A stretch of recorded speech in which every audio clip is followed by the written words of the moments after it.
This podcast is not suitable for children or those who are easily disturbed. Spoiler warning for whatever is in the title of this episode. And now for the obligatory socials. Please like, share and subscribe. You can find the podcast on Twitter at HorrorPod69. You can also follow us on Facebook, Instagram, Slasher and Goodreads. Become part of the Disturbed community by asking for the Facebook group and Discord links. Send dick pics to the Horror of Babylon podcast at gmail.com. Support the show at patreon.com/the Horror of Babylon. In closing, you can let your friends know that The Horror of Babylon is available on YouTube, Apple Podcasts, Spotify, Audible and all other major podcast apps.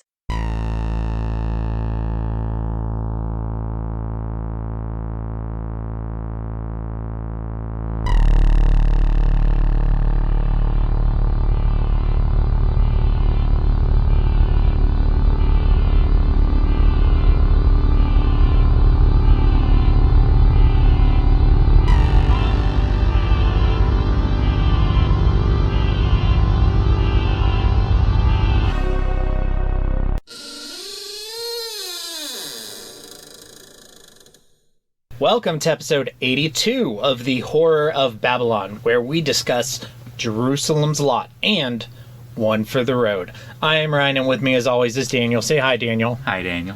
And we have Hef here too. How y'all doing? Good to be here. Thank you to our patrons, Abigail the First, Breaker of Chains, Mother of Dragons, and Logan, the Full Metal Patron. And for Horsemen Comics and Gaming, which you can visit at the Morgantown Mall in Morgantown, West Virginia, or the Mall at Robinson in Pittsburgh, Pennsylvania, and say hello to the last known survivor of the name of the ship. I can't remember, but his name is Rompley, and he is... it's like the... I keep wanting to say Slave One, but obviously it's not Slave One. What's the name of the ship? Slave One? No, the ship from Alien. Aliens? Oh, I don't remember. Nostradamus? Yeah, I thought you were like the Alien fanboy. Hold on. I like the Alien. What's the name of the ship in Alien? I want to say Nostromo. Nostromo. Yeah, that's that it. right? Nostromo. Okay. I've never watched that movie. You said you didn't like that movie last time you were here. The first one? Yeah, that's what I'm talking about. Oh, that one I've watched. The other ones I haven't. Yeah. Our next 8 Four Horsemen bonus episodes have been determined from the order of God, a.k.a. Ron himself. Our next 8 Four Horsemen bonus episodes will be the Alien-a-thon, where we review all 8 Alien movies. Like, when I heard that, I was kind of upset, because I'm not the biggest Alien fan, but I was like, well, at least this will make Daniel happy. But turns out he only likes 2 of them. They also release, right when we finish this up. I thought the new one came out next year. One of them's coming out soon. Hold on. I thought it was 2024. Maybe I misread that then. When is the new Alien movie? Because there's 2 of them. There's August. It's next summer. Oh, it's next summer. Okay. Okay. Nice. Alien-a-thon next year. No. And you haven't seen Covenant, though, right? Mm-mm. Okay, so at least that'll be new. And I've only seen 3. At least some of this will be new. Yeah. Yeah. All right. So you can stay tuned for that. The first episode of the Alien-a-thon drops on Thursday, July 27th with Alien, the sci-fi horror classic from 1979. 79, dude. It's like 69, but 10 You better. missed. Oh, I just pictured that you missed a little bit. Like 10 degrees? Yeah, like one person went a little too far. Well, then you just move over. Yeah. Yeah. Have you seen A History of Violence? Mm-mm. It has a 69 in it. Viggo Mortensen, Aragorn, he 69's this girl in it. Oh, now I have to see it. Your history with Jerusalem's Lot and One for the Road. Daniel, have you ever read these stories before this? No, when we were planning our original release for Salem's Lot, you told me these existed. And that's when I found out. And then, whenever you said, hey, we're finally just going to do Salem's Lot. Because fuck it. Yeah, so I was like, all right, are we doing these? And you're like, yeah. So, write them. Have you ever read these prior to this podcast? I found Night Shift on a sale on eBay for very cheap, so I ordered it and got it. And the first thing I did was read those first 2 stories, or those 2 stories in it, because it's like Jerusalem's Lot is like the first one, and it's like the first one, and One for the Road is like near the end. It's the penultimate. Yeah, it's one of those. So I read both of those in like a day. It's like a nice little sandwich. I also read them directly after reading Salem's Lot, because I wanted more Salem's Lot. and initially was pretty disappointed with both, but enjoyed them immensely more on the second read. The vampires are pure myth, superstition. I may be able to bring you proof that the superstition of yesterday can become the scientific reality of today. Background for Jerusalem's Lot, which will be the first story we will be reviewing because it comes first both in terms of its writing and chronologically. Jerusalem's Lot is both an epistolary prequel to Salem's Lot, and it's Stephen King's intentional stab at writing an H.P. Lovecraft story. It was written while he was in college, before he wrote Salem's Lot, and first published in the short story collection Night Shift in 1978, which published 3 years after Salem's Lot, and it, as Hef just said, is the first story in Stephen King's first short story collection. And it has 2 adaptations. This first one I didn't know existed until today. There is a comic book adaptation by Glenn Chadbourne, which, yes, I will be trying to get a hold of.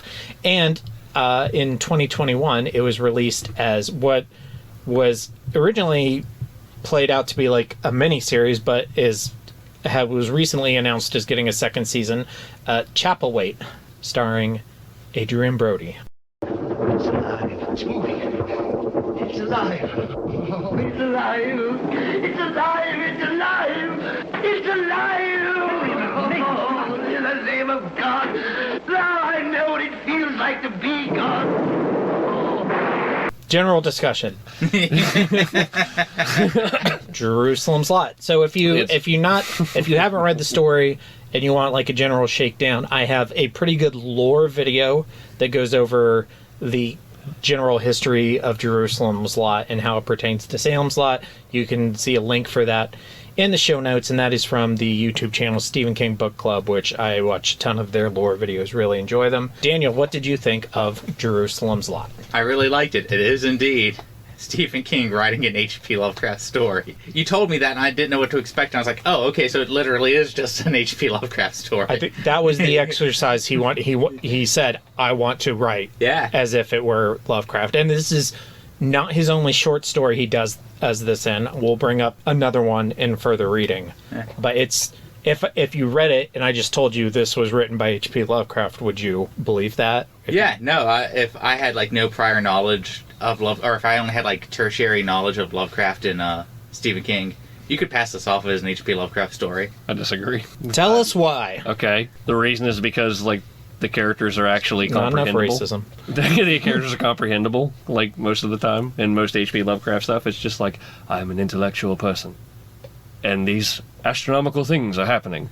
You know what? The main character did say he used to be married, which means he wasn't an asexual scientist, so he couldn't be a Lovecraft character. There it is right there. I mean, that adds to the fun, though. Salem's Lot has really good build-up, like the world building that went into it whenever it was going on there. Like, it amps up everything as the story goes to the point where, like, the select few that remain, it really does feel like kind of an against-the-world scenario. And I feel like Jerusalem's Lot has that same element where, like, it gives you just a little tidbit as it goes through and then builds up to this, like, penultimate confrontation and then really kind of sets itself kind of ablaze with it. So it definitely has the same, like, beats is what I think. Like, it's just that Salem's Lot, the novel went for a lot longer, but it follows kind of the same. It's kind of a shortened version. For the most part. Yeah. Like, I like how well it fit. Like, the atmosphere of the short story very much matched the ambiance of the book. Right. How does this compare to H.P. Lovecraft? I've only read Call of Cthulhu. How does it compare to Call of Cthulhu? It's much better. I disagree. And Reanimator. Those are the only two I've read. So I'm not exactly an H.P. Lovecraft scholar. Sorry, I was just thinking about Reanimator. It's so good. Reanimator is also better than Call of Cthulhu. I like how the characters in this, like, story are kind of confused.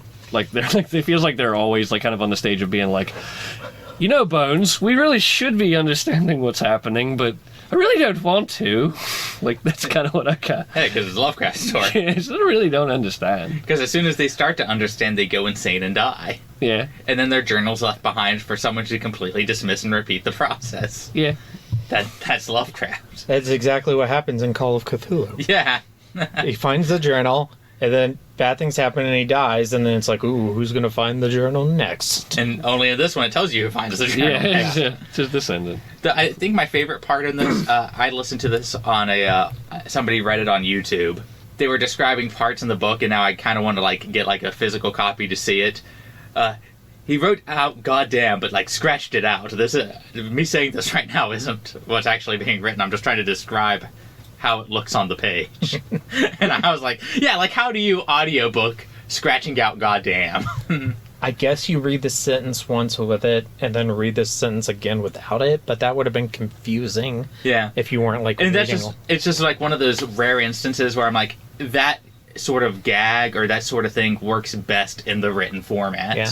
I guess at the end of the page you could say, ding, editor's note. The word goddamn is scratched out. Yeah.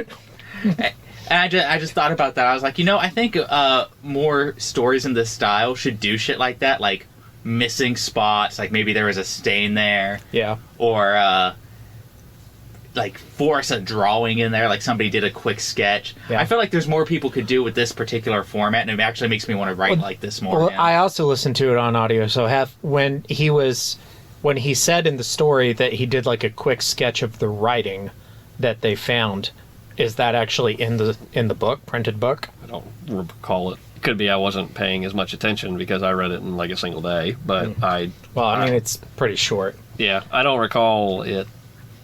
I mean, it's in the forefront of my mind. I don't recall it. I just think it's like clever little ideas like that. No, yeah, it's cool. Stephen King does epistolary stuff a lot, but it's always like incorporated into like a more typical novel structure. But it's rare that he does completely epistolary. Yeah, I really liked it in It, where it's like broken up. Yeah, but I liked this. But of course, it's a short story as opposed to a novel, so it was easier to do an entire story in journal entries and such. But I really enjoyed the structure. How did you feel about the worm? I think the end is the weakest part for me. Like, I think the build-up is better than the payoff. Oh, so it's like an H.P. Lovecraft story? Yeah.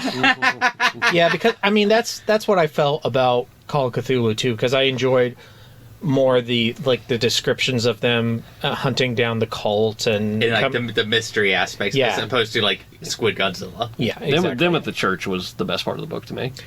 I liked when they found the church the first time. Not so much when they go back to the church and.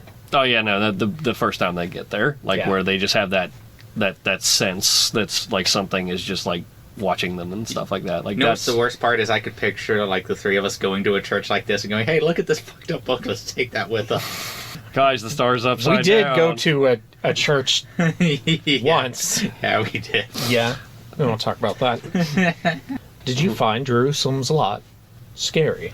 I think the scariest parts were before there was any actual reveals, and I have the same opinion of H.P. Lovecraft stories. It's like whenever you're not quite sure what's there yet, those are always the best parts, and that's when I feel tense. I feel tense thinking about going through an abandoned church and you think something's watching you, but you're not quite sure. You hear scratching in your walls, and at first you're like, oh, it's rats, but then it happens so often and it's so loud, maybe it's not rats. Yeah, as opposed to when you see like an entire actual cult and a giant worm enchanting. I'm like, maybe it's just because I've seen that so many times I'm a little desensitized to it, but I found like the build up to be kind of tense. Yeah. The background, like even like was it his uncle that hung himself? Yes. After his daughter fell down the stairs? Yeah, I think. Okay. So like hearing about those sorts of backgrounds, I'm like, oh, that's tragic. That's sort of creepy. Going down in the basement's kind of freaking me out.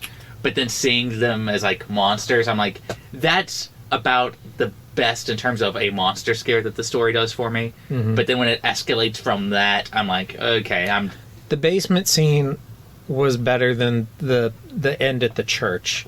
Yeah. But it's still, like, I prefer the ominous build-up and just, like, the world building and the unraveling the clues and the finding of the diary and the reading of the diary. And I think it's just because I'm like a whore for clues and shit like that. So I think actually reading Salem's Lot first kind of helped me with particular ending of it. Because I think if I'd have read this and I didn't know that it was a story about vampires, I kind of would have felt cheated once I got to the fact that it's a vampire. Yeah. Oh. Like, modern me probably would have been like, that's stupid. Whereas, like, going in and knowing it's a vampire ahead of time was kind of just like, oh, cool, extra content. This is cool. Vampire and zombies are the two things that a lot of times when people get them now, they're like, oh. They're the two most overplayed of, like, their typical monster things. Yeah. And not that I don't think that they can be done well, and because I love myself some vampire shit, but I understand that, like, mentality. That's why I limit my exposure to both vampire and zombie media, because I really enjoy good ones of both. Yeah. But there's so much out there. Indeed. Yes. Yeah. Yeah. Wish I could talk like these old-timey dudes. I love their vocabulary. I really enjoyed the historical references. The main character is writing to his friend Bones in Florida, and they're both abolitionists, and he's talking about how Bones has to go down to Florida to recuperate from health problems, and he's like, now don't give those slavers too much of your opinion or they'll throw you out of the state, and because I know you can go on and on about it, just like our good friend Calhoun, which is a reference to mid-19th century American politician John C. Calhoun. And there's also a reference to Increase Mather, who was one of the ministers involved in the Salem witch trials, and there's just like a lot of small little Easter eggs like that, which are fun. It's the reason every time there's like history references, I just wait for Ryan to explain it to me. Increase Mather was a really the whole there were multiple like Mathers involved in the Salem witch trials, and he was a really interesting person who had some really different takes on the happenings in Salem, Massachusetts. He's our resident historian. He's the one that's going to pick up the dusty old book. How quizzical. Yeah. I was initially, like, the first time I read it, I wanted it to be more actually linked to the events of Salem's Lot. Like an actual prequel. Because you could honestly pretty far remove this from Salem's Lot with like one or two minor edits. I see stuff like this more as DLC. Yeah. Like, it's just extra content. It doesn't necessarily... It fits into, like, a mythos rather than being, like, a direct origin story. Is it free DLC, or is this one of the ones you got to get a season pass for and go, why was this only an hour? Background on One for the Road. It is a quote-unquote sequel to Salem's Lot. First published in the March and April issues in 1977 from the magazine Maine. Later collected in Night Shift. It is the penultimate story in that collection. Hef, what did you think of One for the Road? I weirdly like this one more than the other one. There's something about a grim scene in a bar. I don't know, like, it just has this ambiance that I like. Like, you got these boys and they've seen everything they want to see out of life, but then this random stranger walks in and presents to them something that they have to go back and confront in some way, shape, or form, even though they swore they never would. Yeah. I mean, I don't know. I like the setup for that. Their previous experience? I don't know. Like, they just have these things of, like, they know the lot's bad. Like, they, from stories or just general, just hearsay, they know it's a bad... It's in, like, if they haven't seen it, that's how bad it is, because it's ingrained into them. You got, like, a couple dudes who know what's going on and one dude who doesn't know what's going on, and it creates, like, I think the payoff for this one's better than what... I also agree. I agree that this one has the better payoff of the two, but just overall, I don't enjoy it as much. It's shorter, which I think makes it a little bit my more only condensed. issue with the story is one of the things I like best about Salem's Lot is its ending, and where you don't get a direct answer is, hey, is this going to work? Are they going to get rid of all the vampires? And this straight up tells they failed. Yeah. Well, I mean, I think shorter stories can deal with stinger endings a little bit like that, though. Like, I don't really call this a stinger ending, though. I mean, it's basically just like it didn't work out.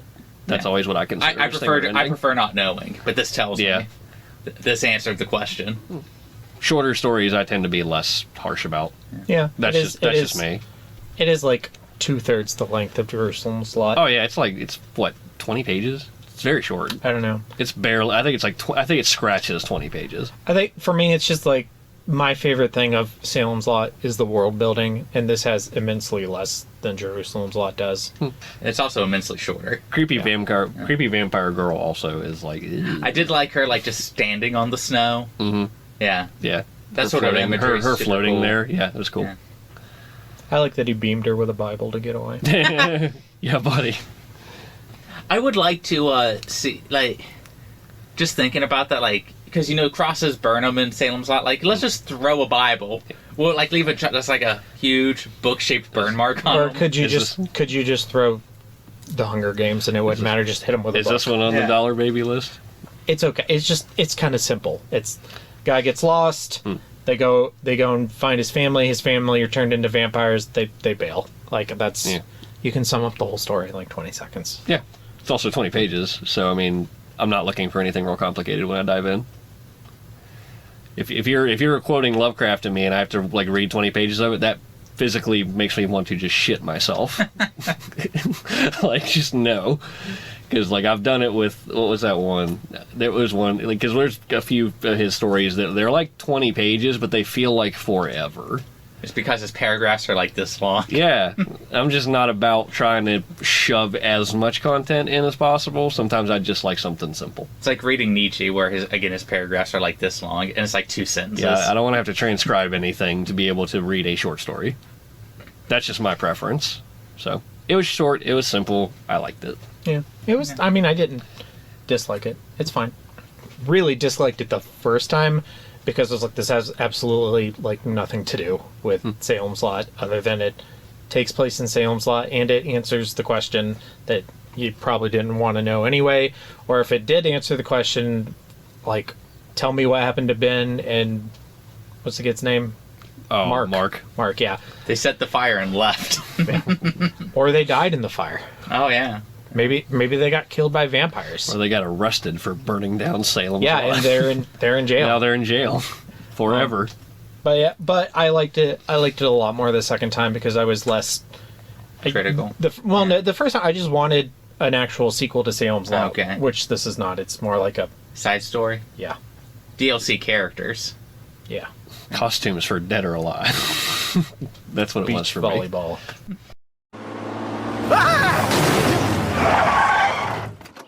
Oh my god, are you Stephen King? No, I'm Dean Koontz. Oh.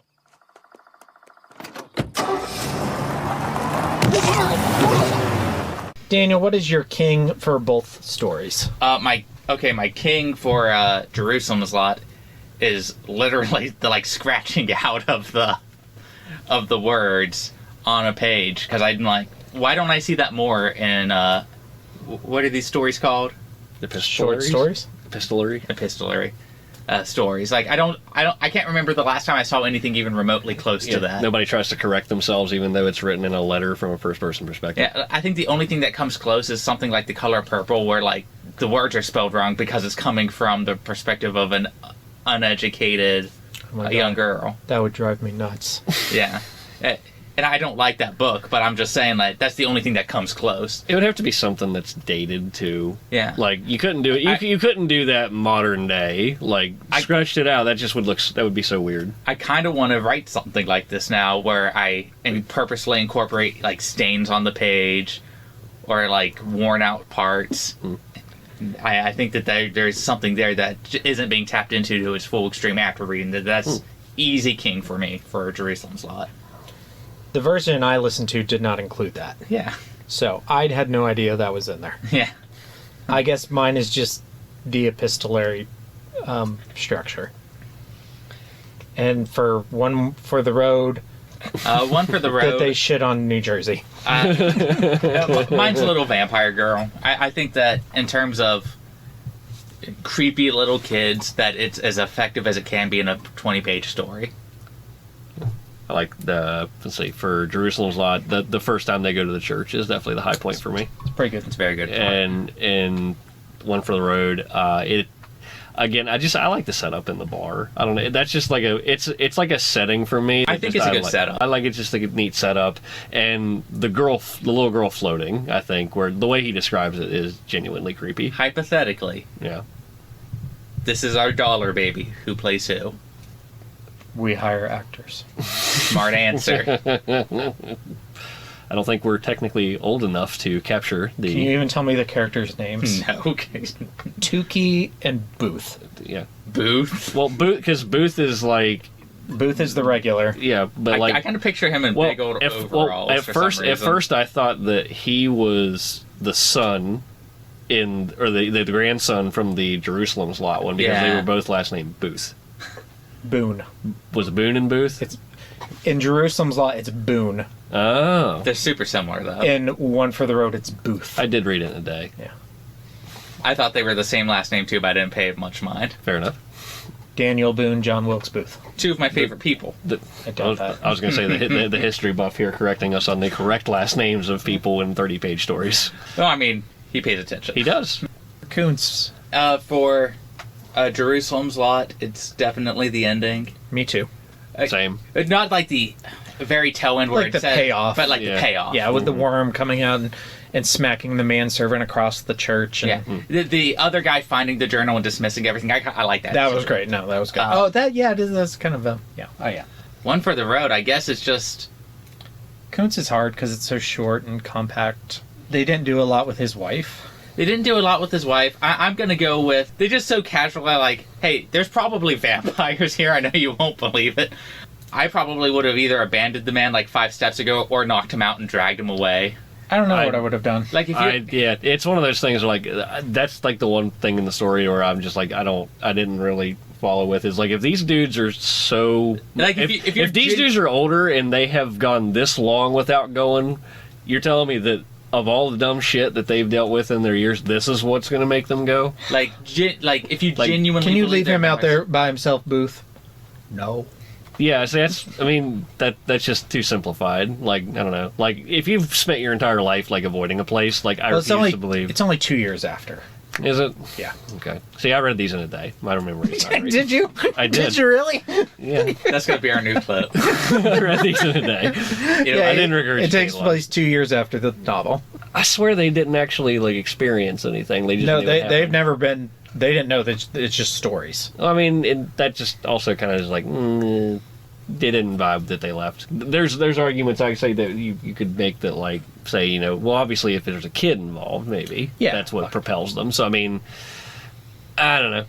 Short story. To me, like, they went to rescue the wife and kid. That's why they went. Yeah, I mean, And they probably should. I would like to think if I were in that situation when I saw the car empty and there was nobody directly outside of the car, probably should have left. yeah, right there. I wouldn't have stuck We're around. going to go get the sheriff.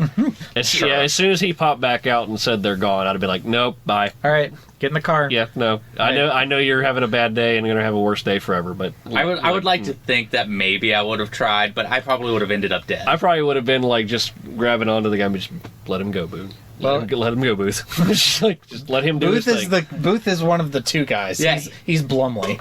I know. I mean, like, why does it matter?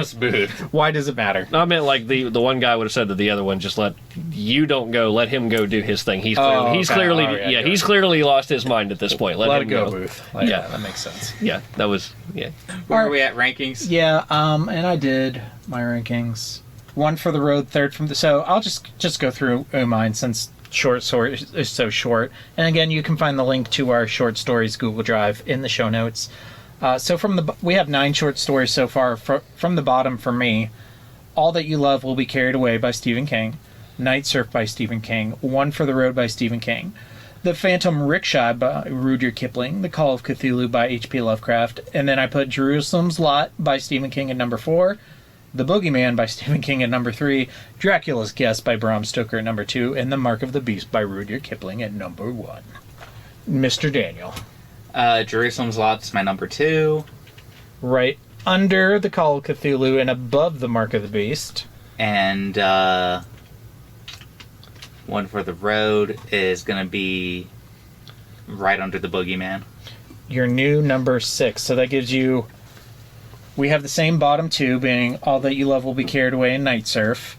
And then you have The Phantom Rickshaw, then One for the Road, then The Boogeyman, then Dracula's Guest, Mark of the Beast, Jerusalem's Lot, and Call of Cthulhu, number 1. Yeah. All right, Hef, where are you?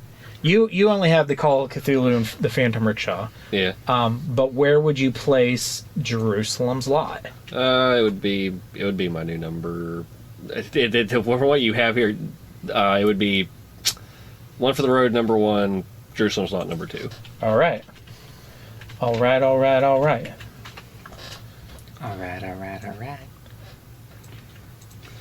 Cool.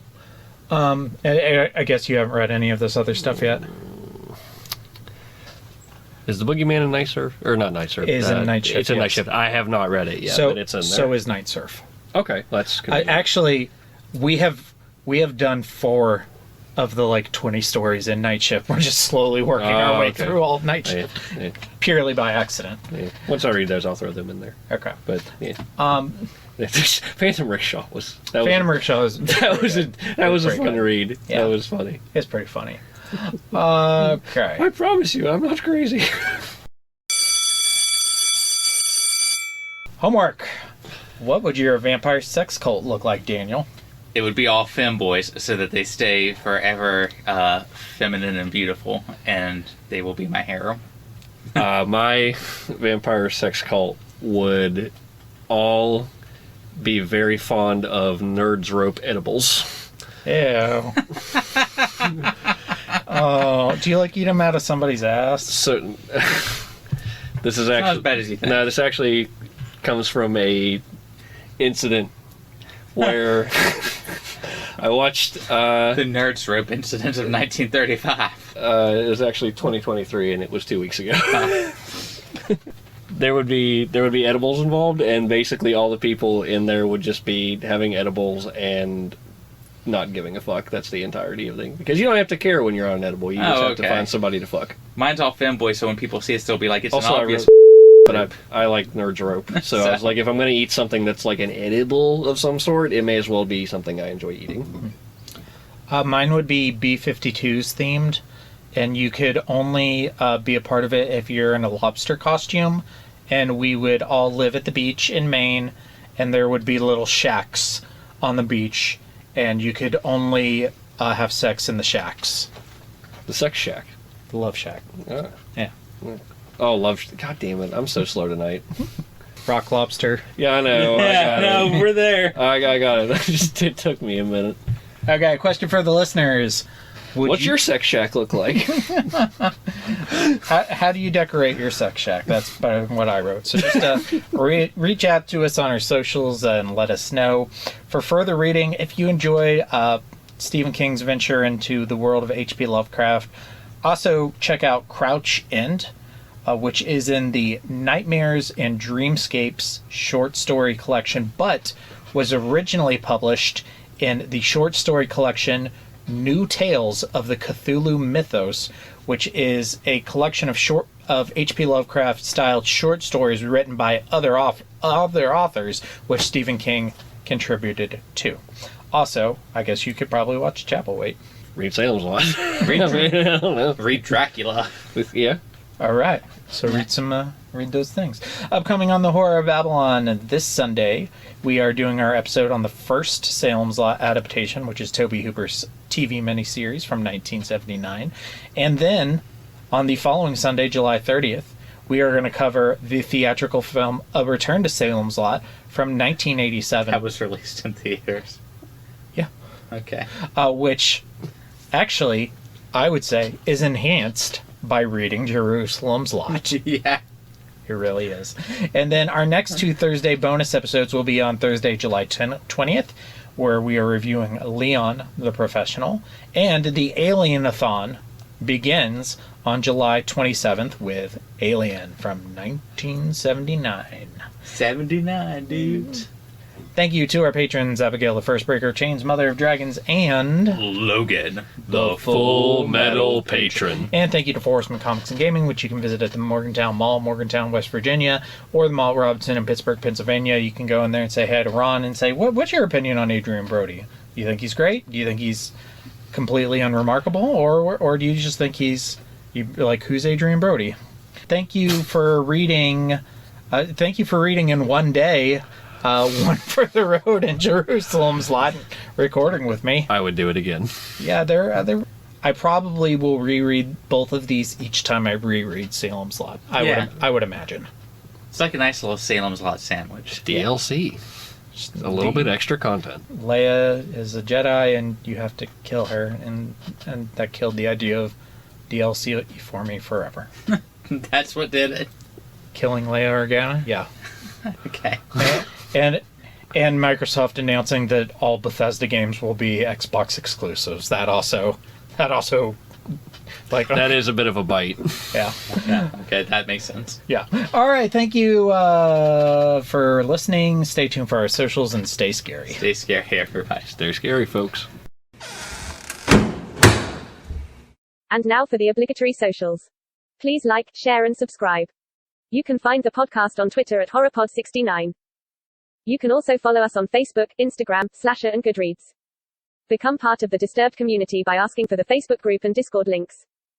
Send dick pics to the Horror of Babylon podcast at gmail.com. Support the show at patreon.com/the Horror of Babylon. In closing, you can let your friends know that The Horror of Babylon is available on YouTube, Apple Podcasts, Spotify, Audible, and all other major podcast apps. Stay scary.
Welcome to episode 81. Oh, shit.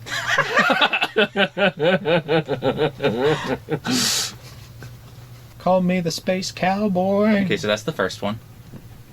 Some people God. call me the gangster of love. Second one. Some people call me Maurice. What's the context of this conversation? What's a pompatus? What? What's a pompatus? A pompatus? And I speak from the pompatus of love.